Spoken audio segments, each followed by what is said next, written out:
All right, welcome. In this video, I want to talk about a popular evolutionary robotics algorithm commonly called the NEAT algorithm, which stands for Neuro-Evolution of Augmenting Topologies. Let's take a look. So an important contribution that NEAT makes to evolutionary robotics and just to evolutionary algorithms more broadly is that it presents a way for us to evolve not only the weights of the artificial neural network, which is something that we've been looking at in the last couple of videos, but also the topology, meaning the shape of the neural network, how many neurons it has, how many layers. Maybe it might organize its neurons not even necessarily in discrete layers in the way that we think of them, certainly not fully connected layers. So the kinds of topologies that are available through a neural network that also evolves its topology and not just its weights are going to be much broader than some of the more restricted just weight evolved neural networks. So the NEAT algorithm focuses on trying to come up with ways to add mechanisms of mutation and crossover that will apply to the topology, not just the weights. Prior to NEAT, so NEAT was developed in 2002, prior to this, there were topology and weight evolved neural networks, but the standard crossover and mutation methods of the time, which were kind of straightforward, the kind that you might just, the first available options, maybe naive options that you might try, were the ones that were common there. And these operations, when you have a neural network, let's say you have one that's pretty good, if you apply these operations to them, it tended to be destructive to them. And as a result, these mutations, they weren't very successful at the tasks that we applied them to. And so that's why during this time, topology evolved neural nets were very rare, whereas weight evolved neural nets were more common. Let's look at this in a little bit more detail. Let's imagine here we have a neural net that solves some problem, and maybe it has this topology that we have right here. And then for the moment, let's assume that through the methods of evolution that it's become well adapted for whatever task it is. It's maybe not the best network that we could have, but it's at least good enough to perform the task. And so in this case, we're going to assume that it's the best neural network in this generation. So it's the best one right now, but maybe not the best one that could be. Now, what we're going to imagine is applying mutation to this network, and we might want to add or delete a neuron. So we're going to assume we're focusing on the topology side of it right now. So we might want to add or delete a neuron, and we have to consider how would we do that. Adding a neuron, well, usually just adding a neuron without connecting it up to anything is not usually helpful. So we can imagine adding a neuron that maybe is got some connections added to it. So I've just sort of said maybe hypothetically we might create this new neuron, and we'll just sort of put it in here between this third input neuron and the second output neuron. We'll just sort of insert it in there. Now what you'll maybe notice when we do this is this really changes the structure of the network, and in fact it's really going to change the inputs to the output neuron there, and it's also going to change the output to the output neurons, this one specifically, meaning whatever output is performed by this neural network, whether it's in evolutionary robotics or some other task, is probably disrupted as a result of adding this new neuron in, especially if we add it in with, say, random weights, which was sort of a common thing to do. There were maybe smarter things to do, maybe add it in with weight 0, a bunch of weight zeros, that way it actually does nothing. That would be helpful. But generally changing the structure in just sort of an arbitrary, random way was usually bad for the network. And this was more so than in normal evolutionary algorithms. In a normal evolutionary algorithm, it's common that a mutation is more likely going to cause you to have a worse performance than a better. We just use the fact that sometimes there are better mutations, and evolution takes a hold of that and is able to push those into the future. But in this particular instance, what we're saying is that the number of bad mutations greatly outnumbers any potential good ones. And in fact, it may even rule out you have to be really, really lucky to get a good mutation. And because, that chance might be so small that it never occurs, that we never actually see those in our simulation. So this type of just add a neuron in kind of willy-nilly is not usually seen as a good type of mutation technique.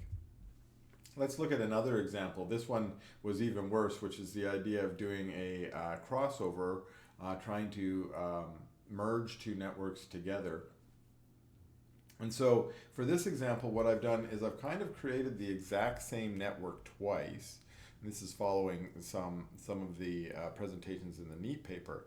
On one side, we have one structure. I've just sort of mirror imaged that structure on the right to give us a second network that I'm going to say presumably performs the same function. So because it has the same network, let's assume it has the same weights. It's doing the same thing, but maybe it's got its output neuron, or its output neurons reversed here. In any case, let's assume that both of them are well adapted and they're doing a good thing. Whatever it is that these two networks do, it's good for the population. And then we've selected them as parents and we want to blend them together and merge these two networks. How might we do that? And there are some straightforward ways that we might do this, where we might just line up all the neurons and we say, okay, we're either going to pick neuron A or we're going to pick neuron C, and then we go to the next one. Either we're going to pick neuron B or neuron B. Well, these ones maybe happen to be the same in this case. And then maybe we'll pick neuron C or neuron A again.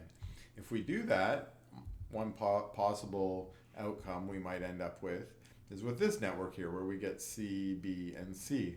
Now, assuming whatever these networks were doing, that it was important that we had an A in them and a B and a C, then this blended network is almost certainly going to be worse. It's lost some capability with the A, and it would have been helpful for us when we were blending these two networks together if we recognized that, oh, they were kind of just mirror imaged. If we could have flipped one around and then we would have treated them as almost exactly the same network, and that might have been more helpful for us. The NEAT algorithm, which was developed by this gentleman, Kenneth Stanley, and his supervisor, Risto Mikalainen, they developed this algorithm, as I mentioned, in 2002 to try and overcome some of the challenges that I just mentioned, that to develop not just the straightforward, naive mutation and crossover techniques, but ones that showed a little bit more ingenuity, and in particular what they were applying is ones that augmented the topologies of the already existing topology. So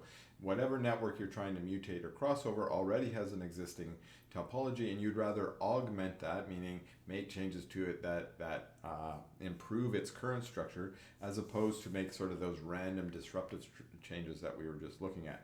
So if you're interested in diving into this algorithm in more details, please check out this paper that was written here. And there have been many papers written since then extending this algorithm in other dimensions. I'm going to take a moment here to try and explain how it works at an abstract level. So let's start with an example of how the NEAT algorithm actually encodes a neural network as a genome. So in the genome of the NEAT algorithm, there's going to be two distinct lists that we're going to keep. And we might think of these as lists of genes, but we're going to kind of abstract away that idea of a gene for a second, because these genes actually encode for either neurons or connections. And in fact, the more important of these two lists is the connection list, but we do maintain the neuron list because we want to have that list as well. For the moment, we can notice that we have the neuron list has the list of the input neurons, then it has the list of the output neurons, and then it also has this one list of this hidden neuron comes last. The reason for that is because typically we're going to initialize our neurons when we start out the NEAT algorithm. We're going to start it at a very minimal structure, meaning the only neurons that are likely going to be in any network are the input and output neurons. Hidden neurons are always going to arise due to mutation later on, and at a later generation, not in the initial generation. So this network that I'm actually presenting here as an example is likely one that would have arisen later on in evolution, because it has a hidden neuron already and a couple extra connections that maybe we wouldn't have expected to be in the original network. So that's the list of neurons, and then, as I mentioned, the list of connections is a little bit more important, and you can see there's a little bit more information in them. So let's quickly kind of just go through and see if we can understand what's going on here. So we'll notice here that each of the neurons does come, or sorry, each of the connections does come with a beginning and an end identifier. So this first edge here, we can see it's going to be from 1 to 4. So it's going to be this edge that we have here. Again, we've got another piece of information in here, which is the weight information. So of course in our neuron, we're going to have weights assigned to all of our edges. And then the last bit that we're going to have here is we're also going to notice that there's a unique ID number that's assigned to each of our connections. We also do this for the neurons, although this is more important for the connections because we'll see in a moment when we start doing crossover, we want to make sure that we can identify similar connections. So the goal here, and I'll try and be as clear as possible, is that this connection here from 1 to 4, if it shows up in another network later on and we want to do some crossover with it, we want to have a way to identify and say this is the same connection in this network as it is in this other network. And to do that, we use the ID number. So this connection here is ID number, or is connection number 1. That particular edge in any other network will also be labeled 1, assuming it was one of the initial edges, which in this example it appears to be. And that way, when we try and cross over later, let's say we have a much more elaborate network, we can identify which connection that is and which weight we should maybe be looking at for that particular one. So the ID numbers here are always going to be unique, meaning whenever we create a new connection, usually in a process of mutation, we will look at some global list, we'll have some global counter, and we'll see what's the next number, and we'll use that number and then we'll increment it. And it's global so that any mutations that happen in any networks always pull from the same list of numbers. The only time we kind of overrule this, and this is just to save our unique numbers if we can, is if the exact same mutation happens in the same generation, we will reuse that number. But if that same mutation happens again in a later generation, then it gets a new number because we're not going to go back and double check what has happened before. So let's keep looking here at our example here. One thing you'll notice is that this particular connection gene is colored red. Now what is that about? Well, this is actually going to be a disabled connection. So if we look over here, this connection gene goes from 2 to 4, but there is no direct connection there. In fact, what there is there's a new node that's been inserted in between, and that's this node 6, which came as a result of a mutation. So there used to be an edge there from 2 to 4. That's what this one's saying. But when we mutated and added in this new node, sort of broke that edge into 2, adding in node 6, we disabled the old edge there. And instead, we replaced it with 2 new edges. We'll see there are a couple here, 2, 6, and then 6, 4. That's this one here. Those 2 edges have replaced that old one which got disabled. Otherwise, all the other edges here have the same sort of setup. They have a beginning and an end. They have a weight, and they have a unique identifier. And that's just how our genomes are set up in the NEAT algorithm. And then we can see that this fully encodes the network, so we can take this genome and use it to create a network. And at least in the type of code that I write, I usually have like a little genome class that encodes this information, and then I use it to transform and build an actual neural network out of it. And you'll notice that when you do that, some things like this disabled gene here, that's important for some of our genetic stuff that we're going to be doing, but it is it's not going to be important in the actual network. So when we translate this into the network, we actually don't use no connection is actually created.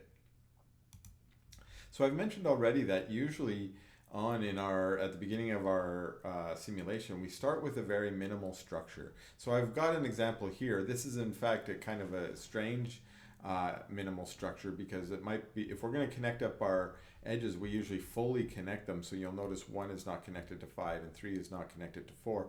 That's just because earlier when I was making my examples, I didn't want to have any crossing over edges in this particular example.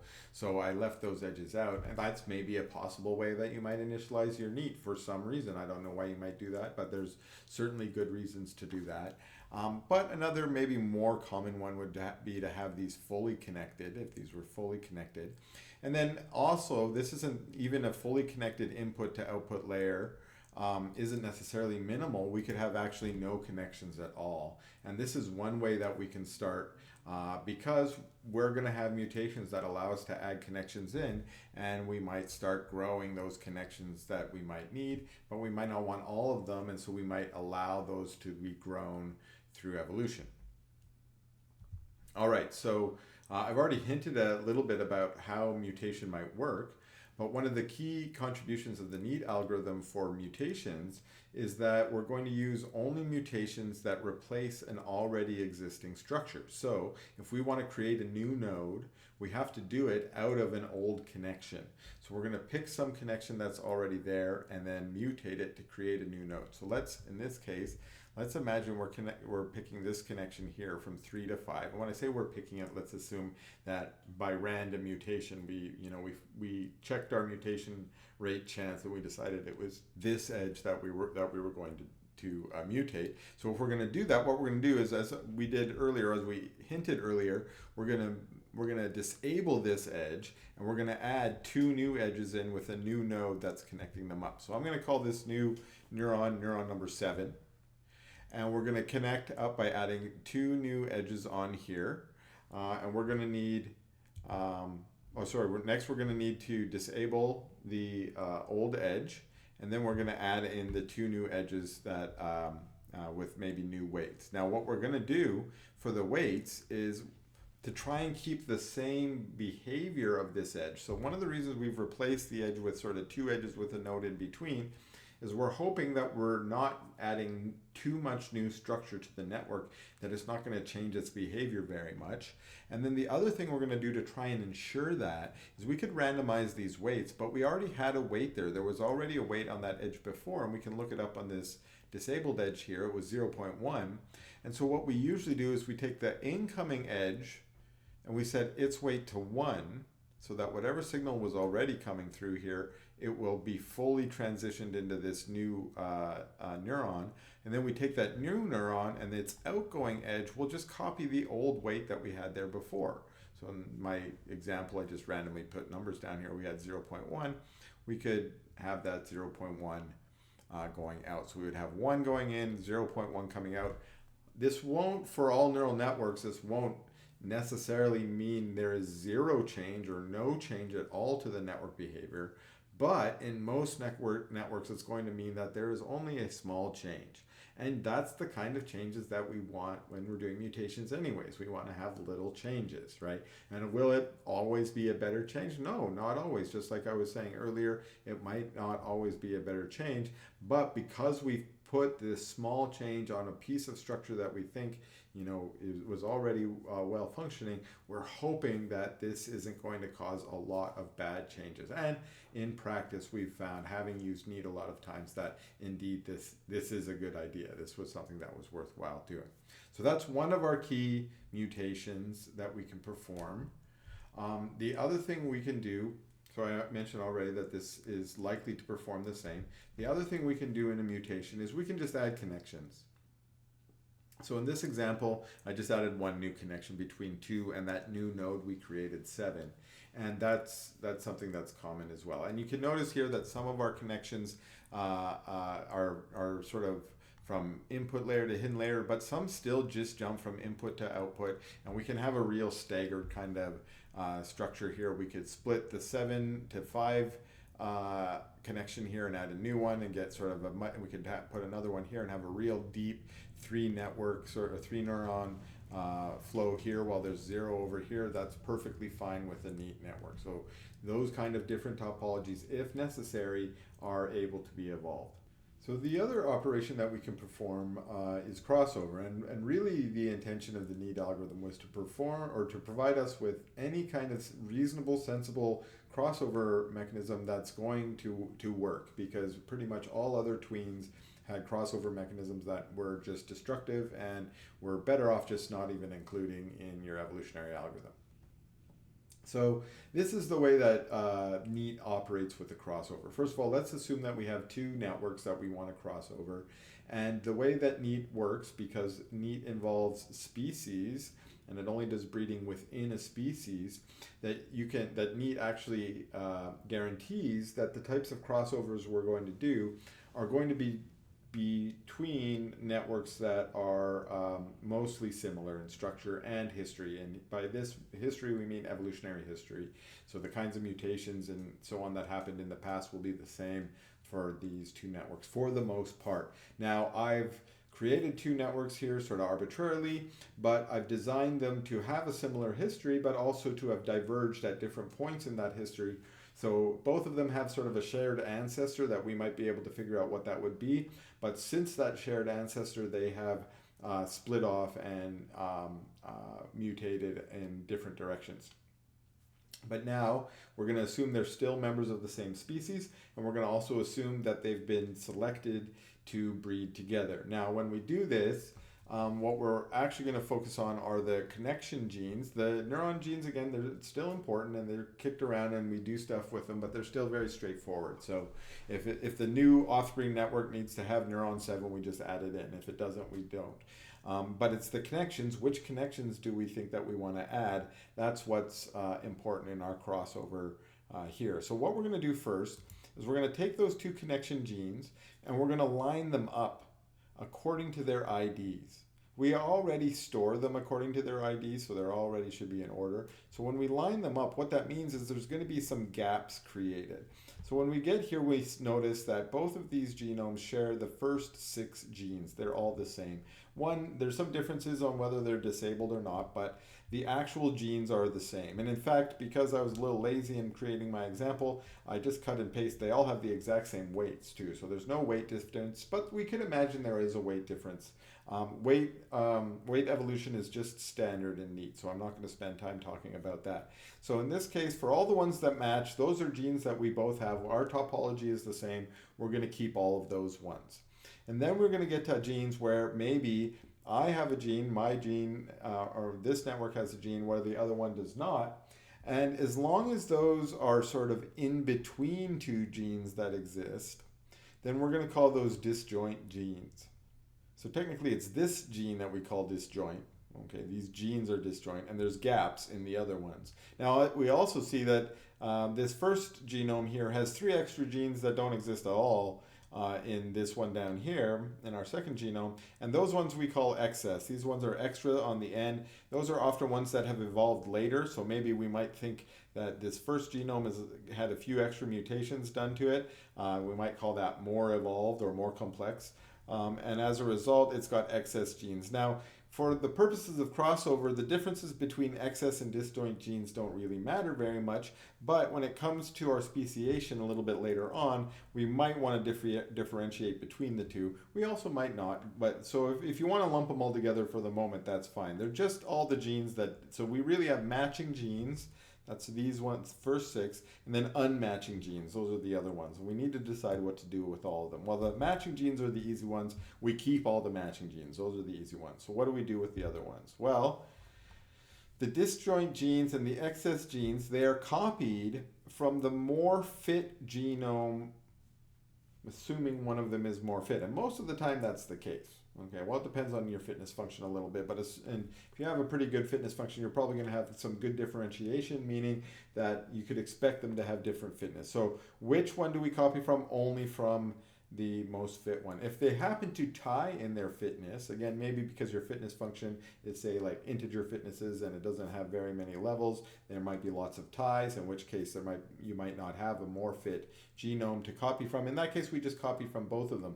So in this particular example, I actually copied from both of them. Now, the reason I copied from both is because if you only copy from one and not the other, you're going to end up with one of the two topologies and no changes at all. There's no blending. You're just going to pick one of the two parents and use that topology and maybe copy some weights from the other one.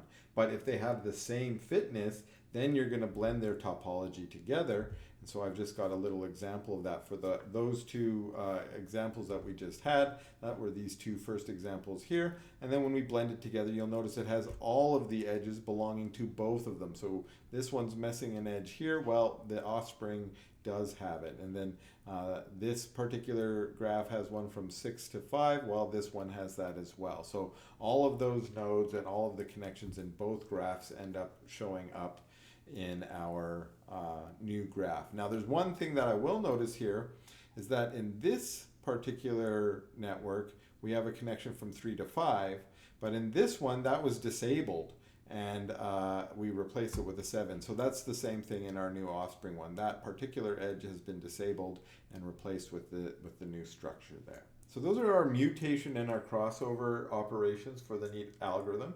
You can probably see how they are designed to preserve the topology in a way that hopefully does not disrupt the performance of the network very much, meaning that we're likely to get some mutations at least that are probably going to be beneficial mutations and not all destructive mutations that likely are going to decrease our fitness.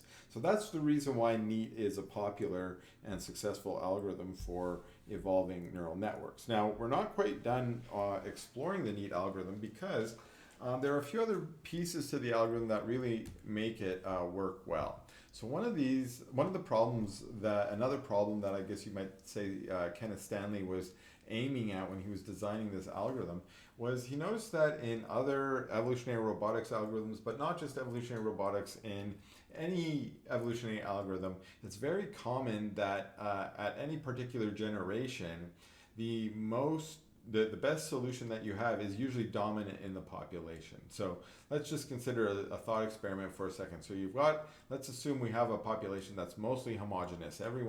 All of the neural networks in that population happen to all be exactly the same. Now, let's assume there's a mutation, and that mutation is a good mutation. So we've now created one new network, and that new network has a higher fitness than the other ones. Well, after a few generations, because of the way our evolutionary algorithms are designed, that one network that has higher fitness is going to be amplified. It's going to put more offspring into the population in the future, and soon it might be half of the population. And once it's half of the population, it's very rapidly going to take over the rest of the population. And this is a very common pattern you see in evolutionary algorithms. In fact, you usually see them leap up to the next level and then level off, and then leap up to the next level and level off because of this pattern of one solution dominating the population. This can actually be pretty detrimental in evolution, especially if one of those earlier networks that you had maybe had some important structure that would be very useful in a future mutation. You might want to keep it around. Erasing it from the population tends to be bad. And so in NEAT, the solution is to introduce speciation. And the idea here is we're going to start splitting our population up into isolated species, and we're going to use those species for a couple of different purposes, but one of them is to preserve this innovation, to keep things that are good in the population longer than just having the whole thing dominated by one species or one particular individual. To do this, NEAT needs a way to determine how similar or different two neural networks are, or specifically two genomes and two lists of neurons and connections. So the way that they do this is by creating just a measurement, a tool that we're going to use to see how different, a metric to see how different they are. To do this, we're going to count our excess genes, we're going to count our disjoint genes, and we're also going to figure out which is the longer of our two genomes.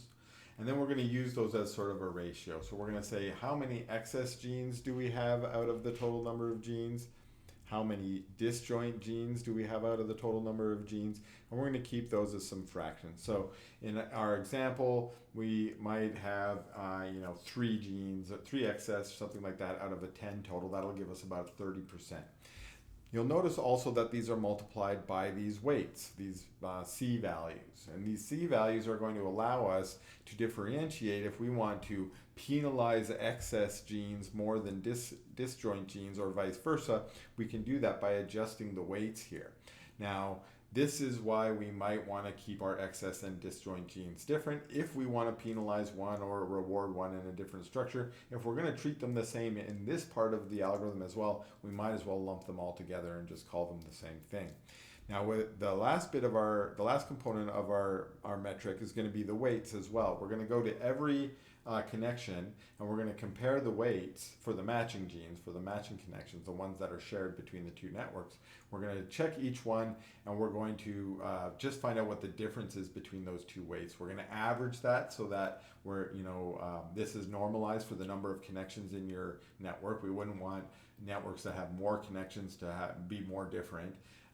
We want it to be independent of your number of connections, and so that's why we're going to average the weight difference. And then we're just going to include that component too, and again we're going to give it a weight. So if we want to make sure weights are very similar within a species, then we might pump up our C3. If we don't care about weights within a species at all, only topology, then we might make our C3 0. Okay, so there's different ways that we can set this up. But this is just going to tell us how similar or different two networks are. So let's look at those two networks that we were just exploring. And those two networks, as I mentioned, they had 3 disjoint genes, they had 3 excess genes, and the longer of the two genomes had 10 genes in it. So taking that together, we're going to have both of our excess and our disjoint gene counts are going to be 3 out of 10, so we're going to get 30% for both of them. And then I've just gone ahead and put a 0 in my C3, a 0 here for my weight difference, because remember, I was a little bit lazy in setting up my weights earlier. So they're all the exact same. So any of our matching genes, if we look at them and we can calculate their difference, it's actually 0. So this one actually is a 0. Well, if our weight was 0 too, then that means nothing is going to happen there. I've left the weights in there because you can decide how you might want your own weights, but we could also imagine these just all being 1s. That's the simplest way to put this together, in which case our delta value here would be 0.3. 0.3 watts, 0.3 units. That's it. We haven't really defined what these are. There's nothing, this isn't measuring anything specific, and we just use this to compare against a threshold, and I'll show you how we do that now. So let's imagine for the moment that we have a population here, and that our population consists of these little smaller circles here, and we've already grouped them together. I've just kind of used color to indicate maybe what the species might be. So maybe we have a blue species, a red species, and a green species, and we've got this new network coming in. Maybe it was produced by breeding together some of the green species, we're not sure. Maybe it was mutated from red and it just mutated so far that it started looking green. Whatever it might be, the new one's going to be green. The way that we're going to do this is we're going to try and put it into the first species it belongs in. We actually have each of our species represented by one of its members. So I've just used this sort of little dotted ring to pick out who is the privileged or special member of that species that represents that species. And then what we do is we take our new network and we compare it to the representative. So we might imagine comparing the green one to the blue one, and we calculate our difference. And if the difference is in the right range, so we're going to use a compatibility threshold here of, I just called it delta t here, so we'll calculate our delta between the two. We compare it to delta t. If it is less than that threshold, meaning that it is close enough, then it's compatible with that species, and we'll throw it in that species. So we'll assume for the moment that green is not compatible with blue, so we will move on, and then we would compare it with the red. And then we would move, again, assuming it's not compatible, we might move on, and then we might compare it with the green, at which point it might be added to the green species, being close enough, assuming it's within the threshold of delta t. It's also possible that we maybe get a mutation that is so great that it takes us out of any of our species. So maybe we get this purple one, and when we compare it to the blue, the red, and the green representatives, each one is greater than the delta t. So it's so far away it doesn't belong in any of our species, in which case we're just going to create a new species for it, and it becomes the new representative member of that new species. Okay, so how do we use our species now? Now that we know how we put our different networks into our species, what do we use it for? Well, we use it for reproduction and actually for culling of our population as we kill off the least fit members. So to do this, the first thing we're going to do is we're going to compute the fitness of each of our species. So we compute a species fitness not an individual fitness, or rather we compute an individual fitness first and then use it to compute a species fitness, which is just the average of the individual fitnesses. So each of our robots or networks, whatever we're using them for, we put them to their test, we get some fitness measure for that particular individual, but then that individual doesn't live or die based on their fitness necessarily. They contribute their fitness to their species fitness by averaging them all out. And of course, again, we average it out so that species that only have one member are not penalized. Okay, so we average it out, and then we maybe rank them, or there's different ways to do this next step, but in my example here, I'm going to just rank them. So in this case, I'm going to say, okay, let's assume, because this is just an arbitrary example, let's assume the purple species, our new purple species, is the best species. This member happened to be really good and it came in first. Average fitness, which means it did really good because it beat the average fitness of all the other species that had lots of members in it. Okay, now let's assume blue was second, green was third, and red was fourth in terms of species ranking. Now what we're going to do is use these rankings to determine both how many of your members you have to kill, and then also how many new offspring you might get. I'm going to do that in the opposite order. I'm going to start by giving them offspring, and I'm going to start by saying, let's do the inverse of their rank. So whoever is the highest should get the most offspring. So our first, our species that was the highest in fitness, I'm going to say gets allocated 4 new offspring. Second place gets 3 new offspring. Third place gets 2 new offspring, and fourth gets 1 new offspring. And then we might add those offspring in, and then we'll do the opposite for killing off members. We might say, okay, the first group only has to kill 1. The second group has to kill 2, but I accidentally put 3 in there. So that one's off. I should have only had 2 in there. And then maybe our third group gets 3, and our fourth group gets 4, killing them off. What you'll notice here is it's changed the distribution of the population. After doing that, we've now ended up with more of the purples because they were in first place and less of the reds because they were in last place. But with this model, we actually allow species to preserve their membership a little bit longer than in the old model where I mentioned before, if we don't use species, what would likely happen is everyone would be purple very quickly because we assumed that they were the best, that very quickly everyone would be purple. With this model, we have many generations, which gives an opportunity for maybe our red team to get a good mutation, get one of those, maybe this bright red one, to have a few offspring and maybe boost its fitness later on and get back in the races. One thing you'll notice in this last step is some of our representatives died.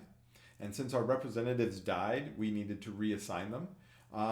There are different ways to assign your representatives, and they're usually assigned arbitrarily, so we don't usually pick a specific member off of a specific property. You can, but it's typical that we just pick them arbitrarily. So usually what I do is I pick the first member to be the representative when it is created, and then when that first member dies, I just pick the next one that's alive. That's the easiest way to do it. And the only way that you can spin that up a little bit more is just make it random. When the next time you pick a new one, just pick a random. When the next one you pick a random one. You could also pick it based on fitness if you like. Pick the highest fitness or the lowest fitness, something like that.